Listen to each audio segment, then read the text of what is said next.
Hey guys, Mike here with EBR. So the line between utility and adventure, it just keeps getting blurrier in the world of e-bikes. And the Velotric Summit 1 here makes a strong case for both. It's got trail-ready chops like a front 120mm suspension with boost through axle support to its massive 1300 watts peaking in the rear motor. But it's also got practical everyday features like the ability to add racks and fenders, front-to-back automatic lighting, a pretty massive 440-pound capacity, and a 70 miles range. It makes a strong argument for also being a daily driver. But the real story here isn't about specs. It's about how Velotric managed to build a bike that, to me, felt as equally comfortable grabbing groceries as it did on gravel grinds. So let's take a ride on the Velotric Summit 1 here. We'll go through all the specs and we'll talk about where it shines and where maybe it might have some limitations. So let's get started.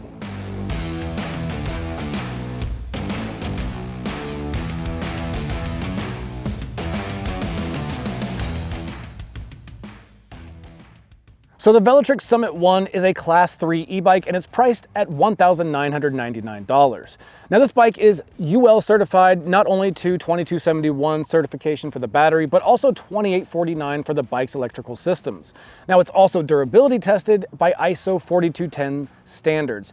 So it's nice to see they've invested in those safety and durability testings as well as having the paperwork to back it up. Now the bike is advertised as weighing 56 pounds. I got this one for testing. I threw it up on a scale and it came in around 55 pounds, but that's without the battery. Once you pop that battery in, that weight goes up to 64 pounds and the battery itself weighs right around 9 pounds. Now this is considered like a hybrid style bike. Now I know you look at it and it just screams like EMTB Hardtail, but as you'll see as we get into the video and the review a little later on, not so much an EMTB, but really more of a versatile off-road or on-road bike, which is why I'm just gonna refer to it as either, an SUV bike or a hybrid style bike. Now it comes in 3 colors. This is the orange, but there's also a blue or a black, and the blue and black have a nice metallic flake to them. So it comes in 2 frame sizes. This is the large frame, but there's also a regular frame size. Now the regular frame size fits riders from 5'1" up to 5'10", and this large here fits riders from 5'8" all the way up to 6'6". Now one of the cooler features about this is it has a massive payload capacity of 440 pounds. So whether you want to just kit it out with racks, fenders, and gear and hit the backcountry for a few weeks, or you're just a heavier rider and you want a really good, durable, capable commuter that can go just about anywhere, that's where this payload and this bike's type really starts to shine. Some geo numbers for this large frame. Right here, the standover height is about 29.5 inches. Wheelbase from front hub to rear hub is about 48 inches. Here in the saddle, you've got 7 inches of adjustability from about 32 to 39 inches. And then your reach up top is nice at 15.8 inches. Now the tires and wheels on this are going to be, the wheels are 27.5s and they're made by Novatech and they are alloy wheels and they're wrapped in a 27.5 by 2.6 inch Kenda off-road or EMTB style tire. Now I've been running these tires at around 30 PSI when I'm on paved surfaces or cruising through towns and city sidewalks and things like that. But when I go off-road, and I did a little single track in this, some 2-track, some backcountry roads and gravel, I found that bumping it down to about low 20s, even maybe high teens, it gets really cushy with these bigger 2.6 inch wide tires, and it just allows for a smoother ride on off-road terrain where a hardtail can get a little chattery. Just airing these tires down a bit goes a long way. Now when it comes to accessories and fenders and racks and lighting, so we'll start with the rack. In the back here, you can mount an optional rack that can hold up to 66 pounds, and they do sell that at Velotric. It's called a MIC or MIK HD compatible rack that's got a nice built-in brake light to it. And MIK racks are nice in general because they're cross-compatible with a whole slew of accessories, everything from child seats to off-road bags and pretty much everything in between. If it's a MIC rack, it can really do a lot and has a lot of accessories. Now when it comes to fenders, they also offer fenders for this, and you've got mounting points not only in the rear, but in the front. So theoretically, you could have full front to back fenders, a rear rack, and then you still have 3 mounting points in the center of the frame triangle, under the top tube, front of the seat tube, and the back of the down tube. So lots and lots of mounting and gear options, which just adds and lends to the overall versatility of this bike. Now, when it comes to lighting, they did include front to back lighting, and there's some cool things with the lighting. So at first glance, you've got a front LED rated at 130 lux, which is nice and bright in both being able to see and being seen. And then in the back, you've got a tail light that when you activate the brakes, also highlights as a brake light.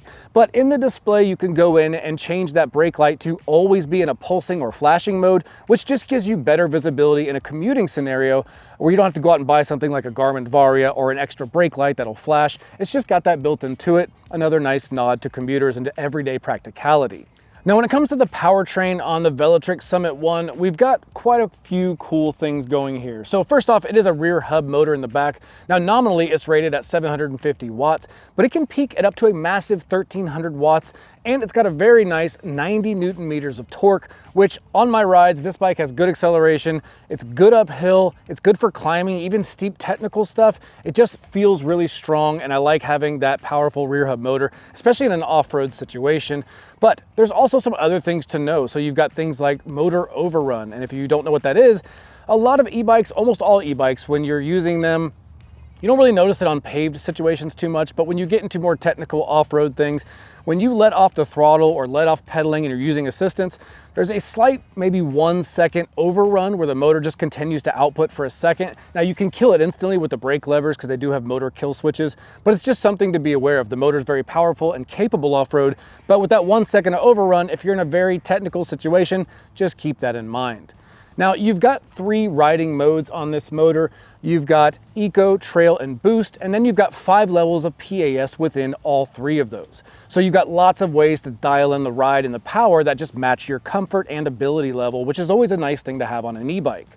So when it comes to sensor or motor activation, a lot of bikes are cadence sensor or torque sensor. Velotric is one of the few companies out there that's saying, you know what, we're gonna give you both and let you figure out what you like, which I think is awesome. It's super easy to switch between cadence and torque sensor in the display or in the bike's app, and having that flexibility, different type of riding, sometimes different motor activation just feels better. Sometimes you're off-road, you want that punchy cadence sensor that's just gonna go to work for you immediately, and maybe other times you're riding and commuting to work on smooth paved flats or rolling hills, and you want that more natural pedaling feel. You've got both here, so huge plus having cadence and torque sensors capability. Now, when it comes to the battery, it is a 48 volt battery, and it's got a total of 705.6 watt hours. And again, it is UL 2271 certified. Now, you can lock and remove this battery whenever you want, and I'll show you how that works now. So the bike will come with a set of keys. You're just gonna take the key, and on the opposite side here, you've got a key hole. Trying to get that in without knocking the bike over. And then you're going to turn it 180 degrees. You'll see the battery pop out like that, but it doesn't fully fall out. That's because there's a catch latch here. You just depress that and you get the entire battery out. Now the battery is UL 2271 certified, and it has, like I said, 705.6 watt hours of power. Now to put this back, you simply just put the bottom in first and then the top will latch. So we'll put the bottom in, and it's upside down. Just kidding. So put the bottom in, and you see it just sets right in the bottom, and then click it into the top. Now, when it comes to range, Velotric says you can get up to 70 miles of range on a single charge. So I put it to the test in 2 runs, one on minimum pedal assist and one on maximum pedal assist. In minimum pedal assist, I was able to get 73 miles, which is outstanding for a bike of this much power and size and weight.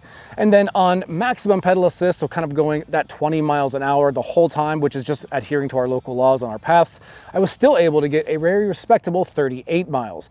So between 38 all the way up to 73 miles, depending on how fast you're going, the bike has definitely plenty of range for most people's activities. All right, so let's go over some components on the Summit 1. Now, in the back, we've got an 11 to 34 rear cassette, and that's mated to a 44 tooth chainring up front in kind of a 1x8 drivetrain scenario. Now, 1x8 and 8 speeds in general on a bike that's meant to do a little bit of everything can feel a little bit limited in some scenarios. Now, in most cases, it's perfectly fine. Riding around town, even off-road situations, it does just fine. The only time I found myself wanting a little bit wider range was just in steeper ascents. But at the end of the day, you've always got motor power to make up for that, so it really wasn't much of an issue. It'd just be nice to have a little bit more gearing to play with, but all in all, with the motor capability, it's really all you're gonna need. Now, you've got 170 millimeter alloy cranks on here, as well as alloy flat black pedals that have reflectors for visibility and some traction studs for the bottoms of your shoes. Now, when it comes to braking, that's handled by Shimano MT200 hydraulic disc brakes. Those have 2-piston calipers and they're mated to 180mm rotors with a 1.8mm thickness. Now, in riding them, they feel really good. Shimano MT200s are considered entry-level hydraulic disc brakes, but they have a very good reputation just industry-wide. They're used on new higher end bikes. They're used all over the place, and that's for good reason. They have great stopping power and they're easy to service and come in at a great price. So very sufficient and good braking on this bike. Now, when it comes to the saddle, this is an in-house brand by Velotric. It's called their Velotric Comfort or Ergonomic Comfort Saddle. And I found it to not only look good for this bike, I think it's a good match appearance-wise, but it's actually pretty comfortable. And I never found myself, even on 2-hour rides, wishing the saddle was a little bit more plush. It felt really good, so kudos there. Now, you've got 7 inches of adjustability in the seat post, along with a quick release lever for adjustments. And up front is where the suspension is. So this is a hardtail. We've got 1 fork up front, and it is 120mm of travel. It feels really good on the trails. It's not anything that's going to be super plush and meant for crazy drops or jumps, but that's not really what this bike is designed for. It's designed for giving you a more comfortable ride in off-road use, not crazy single track or downhill. And I think for what it's meant to do, it does a great job. Now, the fork is called the Up Boost 34. Now, Boost just stands for the wider axle, the 15 by 110mm axle, which gives a better support on the front end. But then the 34 stands for the 34mm wide stanchions here. Now, you've also got a lockout feature, so if I just click that over, it will lock out the fork in place. There's a little bit of give there. Oh, we got a little more room to lock. And there we go, it's fully locked out there. So you can actually have incremental adjustments in your lockout. You can make it kind of adjust how much travel using a lockout that you have on the fork. Now, up here in the cockpit, we've got a 760mm wide bar. It's an alloy bar with a 31.8 bite or diameter to it at the thickest point. And then you have lock-on ergonomic rubber grips on either end, also made by Velotric. You have on either end your Shimano MT200 brake levers. And on the right side, you have your 8-speed Shimano trigger shifter under the bar that has a little 8-speed window just to kind of give you that visual cue of what gear you're in. Now, over on this side, you have your control buttons for the display. And here is your push throttle. It's a little bit different than you typically see on e-bikes, but the best feature about this throttle is you're able to remove it very easily. You simply undo the screw and there's a quick release attachment to the cable. And the reason why that's important is because I don't know if you guys have done a lot of traveling in different areas and tried to ride mountain bike trails or off-road trails in different states, but everywhere you go has slightly different rules on how they approach what bikes can access the trail. And sometimes most of them will say e-bikes are welcome, but not ones with throttle. So that's a good way to just remove this throttle, comply to local laws. And if you're gonna do something like a technical trail and you don't want to confuse this for a dropper if you've been mountain bike riding before, it's just nice to get that out of the way, because on a technical trail, you're not gonna really want a lot of throttle, especially a mishap of using the throttle, because that could be super unfun and maybe painful. So that leaves the cable management here on the bike. Now, if you turn the bike so you can see it, you've got a little bit going on here. They do wrap at some point in these cable management ties, but ultimately they end up right inside the frame for a internally routed cable, which does clean it up from basically the front moving backwards. But let's take a closer look at the display, because not only can you do a lot in the display, from connecting your phone and using the app to changing the cadence sensor to a torque sensor, but lots of other features. So let's just do a dedicated space on the display and the app. All right, so this is the home screen on the Velotric Summit 1. Right up here in the left-hand corner, you've got a battery bar and a numerical percentage. The center has your current speed. The left is going to be your PAS, so 1 through 5. And then you have your modes, boost, which you can toggle with this little orange button on the bottom of the control pad between Eco, Trail, and Boost. Here you've got your trip distance and your trip time. Now, if you want to go and get other data, you can just hit the menu button. You get average speed, max speed, calories, CO2, odometer, and total time, and then back to your trip meter. Now, to get into advanced settings or to tweak some other things, you're going to hold the plus and the minus, and that will take you to the menu. You can reset the trip data, change your riding mode, adjust your speed limit, screen brightness on the display, change how long it takes for the bike to automatically power off once you're done, change the display to auto brightness, or excuse me, the headlight to auto on or off based on daylight outside. You can limit the throttle, which is great if you have a kid riding it or someone who's new and doesn't want to go crazy. That's a good place to adjust that. Your rear light mode, you can adjust between just always on or flashing. And you can set the units between kilometers and miles. Here you can connect to the app. You'll just scan that code. Here's where you can set up your Find My for your Apple AirTags. And here's where you get your version info. And to back out, you'll just simply hit that power button and it takes you back to the home screen. So this is the home screen for the Velotric app. They do have their own branded Velotric app, which is what you'll download. Now, when you pair your bike, which I showed you through the display, you just scan the QR code. It'll put a picture up of your bike and give you some quick diagnostics like the current battery and odometer. And if you just want to jump into riding, you can hit start riding and it'll open up GAS and you can track your ride. If you want to go into settings, you can hit bike settings, and here you can adjust most of the things that we showed you in the display. So you can change the name up here, the riding mode. You can set between trail, eco, and boost, and you can see it adjusts on the display when I do that.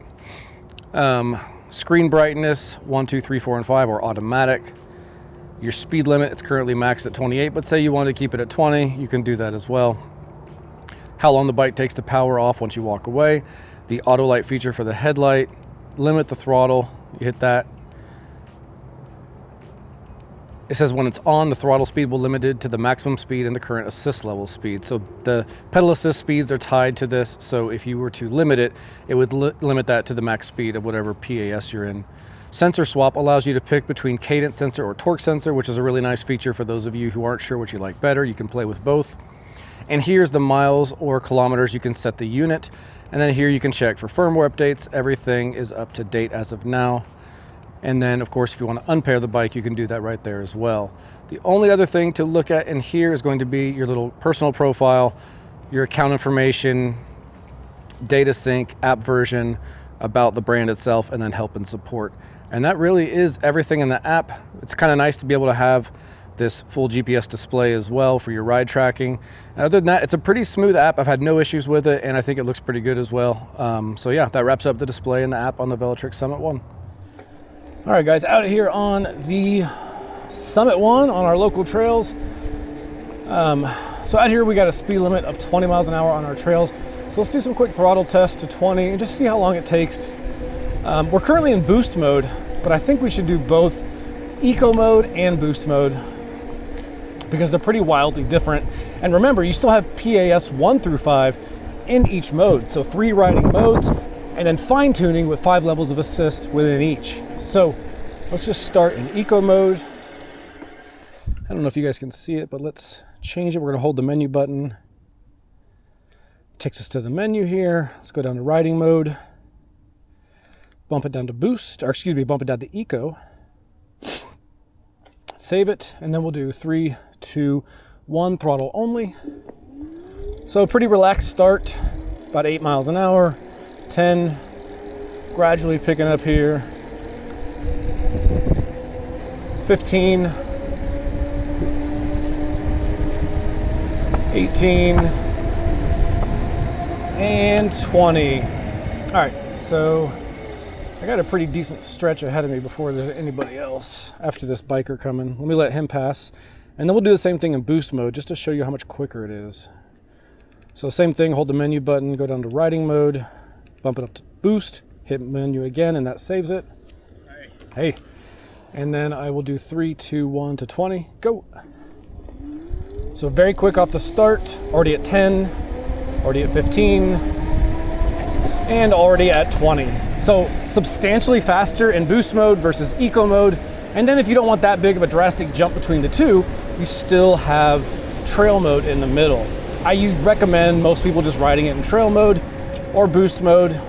But if you're trying to take things easy, you have eco mode. So it's really, at first when I heard of 3 modes and 5 levels of pedal assist, it seemed like a bit of overkill.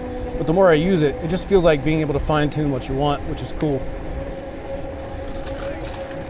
So another really cool feature about this bike is the ability to switch between a cadence or a torque sensor. Now most brands, you have to pick a bike that has a cadence sensor or pick a bike with a torque sensor. On your left. Thank you. And in this case, it comes to your door with both already installed, and then you can just switch between the two for whatever you like more. So cadence is going to be when the cranks start turning, it sends a signal to the motor and you get full power.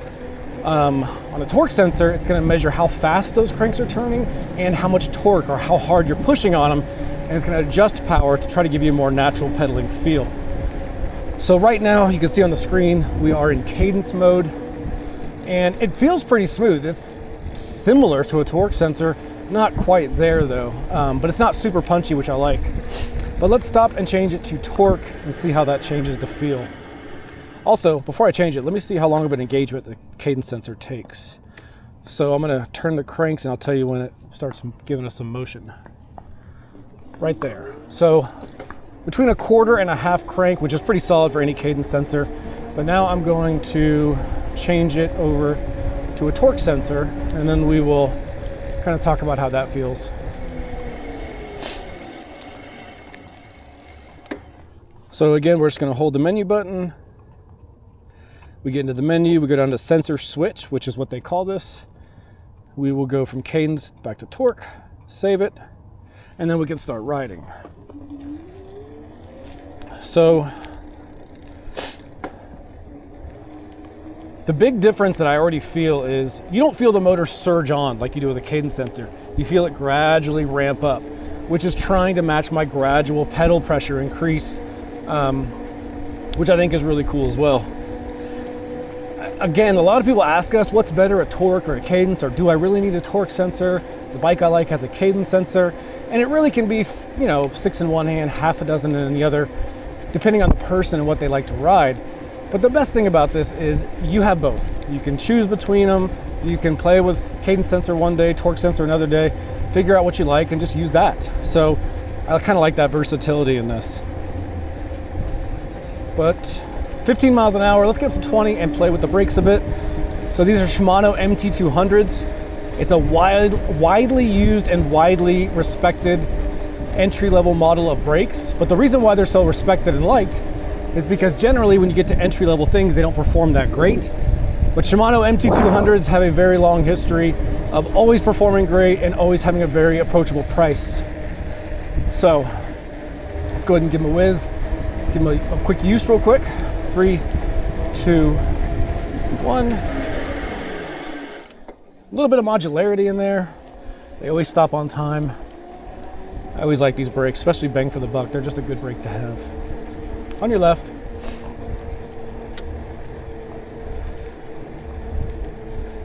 So we are in boost mode.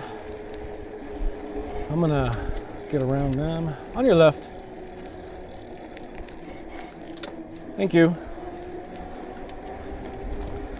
All right, so we will go and see how long it takes us to get to 28 miles an hour. So we're going to go doing kind of a rolling start here. 9 miles an hour, 3, 2, 1, go.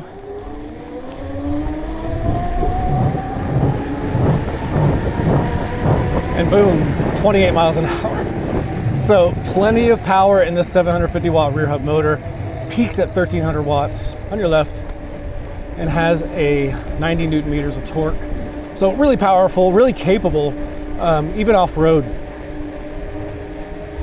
Just does a really good job. The saddle's comfortable enough, no issues there. I like the wide handlebar. Yeah, it's just a solid pick for anybody who wants a little bit of do-anything bike. You want to commute to work every day on it? Great. You got headlight, tail light, brake light, rear rack, fenders. You want to bike pack with it and explore the backcountry? You got a fork, you got lots of power. You want to take the shortcut on the way to work? It's just really capable and fun to ride. But I think there's a spot of gravel coming up. It's kind of steep and loose gravel. Let's see if we can throttle up it. Oh, here it is right here.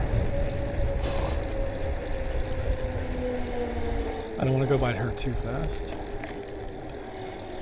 Right behind you. So let's throttle up this.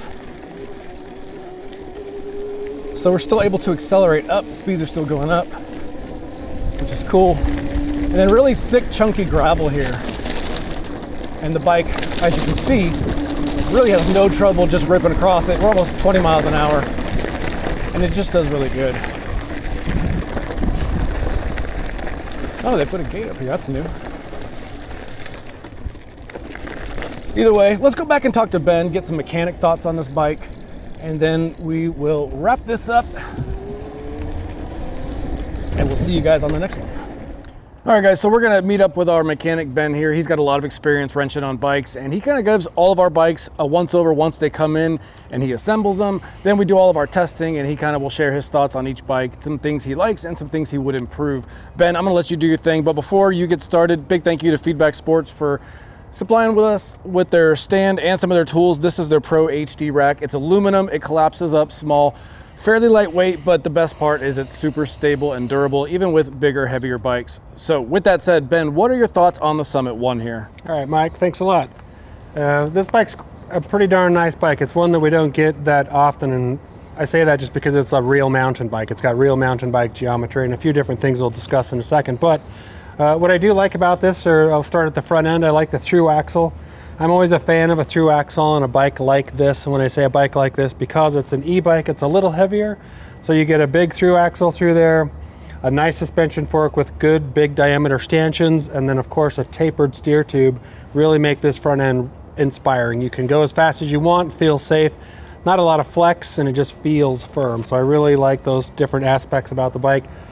Also the stem, it's a real mountain bike stem. And when I say that, it's not a folding or adjustable type stem. So it's really burly. It feels just like a mountain bike front end should.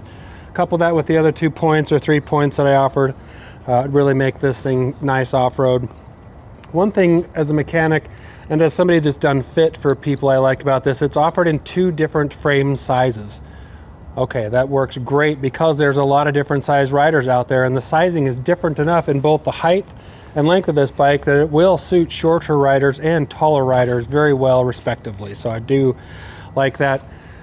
The seat post is a micro adjust seat post, and in particular on this one it's got a dial on the front that means you can really exactly change the tilt of the saddle. When you're on a bike like this, you're going to be leaning more forward, which makes the angle of the saddle much more critical. So to be able to get that perfect minor adjustment, man, I love that about this bike. Another part of it that I like is being a 1x drivetrain, and being a 1x, what I mean is it's got 1 chainring and then 7 or 8 speeds in the back. This little chain watcher right here ensures that no matter what jumps or kind of rough terrain you go over, this thing's going to keep the chain on the chainring exactly where you want it. It's not going to derail and get stuck in the frame or in your pants or your shoelaces or whatever. So that's a really nice little touch. Super light, can't even feel it, does a great job. One thing that I do like about this one are the cables. Now, typically I'm not a big fan of cables or wires that go through the head tube, which you can see on this bike. But what Velotric has done is they've taken the important cables, which to me are the brake cables, and they've routed them around and not through the head tube. So as a mechanic, if ever I need to replace the housing, the lever, the disc brake, etc., I don't have to take it through the frame. I don't have to take it through the headset. I really like that they left those outside of the head tube. Just makes it a lot easier.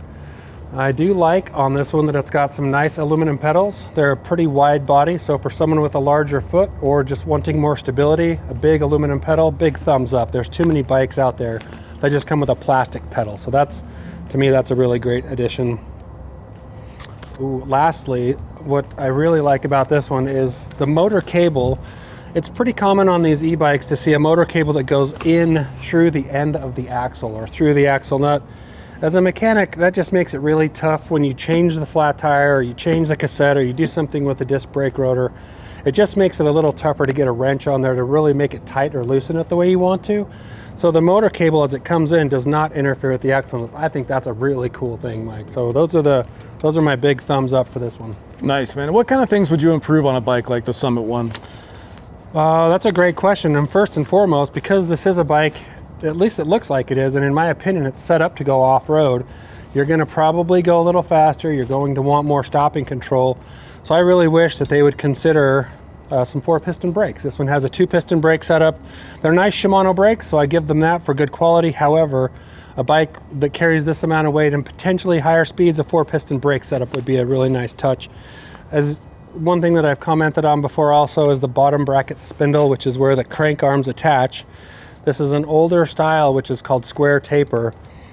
It just doesn't fit the package on this bike. I think that a hollow, oversized spindle, again, giving the weight and probably the type of riding this bike's going to go through, that sure would make it a lot more stable feeling. So that would be something that would help also on this bike, because we do have a wider gear range, meaning a bigger first gear and a smaller eighth gear. It's hard to get rid of all the chain slap on this bike. So one thing that they could do is get a rear derailleur that has a longer cage.